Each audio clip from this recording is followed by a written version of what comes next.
સુરત શહેરમાં પોલીસ બેડામાં શોકની કાલીમાં છવાઈ ગઈ છે।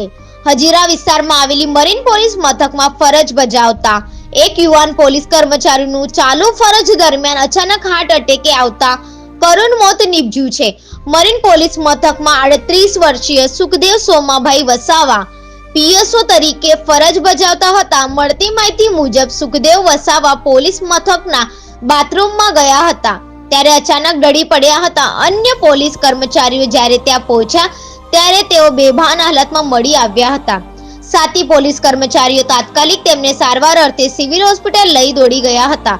જો કે કમનસીબે હોસ્પિટલમાં ડોક્ટરોની સારવાર મળે તે પહેલા જ તેમનું પાન પખેરું ઉડી ગયું હતું। હાલ તેમના મૃતદેહને પોસ્ટમોર્ટમ માટે ખસેડવામાં આવ્યો છે।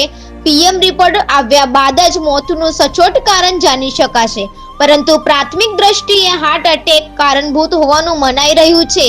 મૂળ નર્મદા જિલ્લાના રાજપીપળાના વતની, હાલ તેઓ પીપલોદ પોલીસ લાઇનમાં પરિવાર સાથે રહેતા હતા। મૃતક જવાનને પરિવારમાં 2 સંતાનો છે। યુવાન વયે આશાસ્પદ પોલીસ જવાનનું મોત થતા પરિવાર સહિત સમગ્ર પોલીસ વિભાગમાં ભારે શોક વ્યાપી ગયો છે। હાલ મરીન પોલીસે આ મામલે અકસ્માતે મોતનો ગુનો નોંધી આગળની કાયદેસરની કાર્યવાહી હાથ ધરી છે।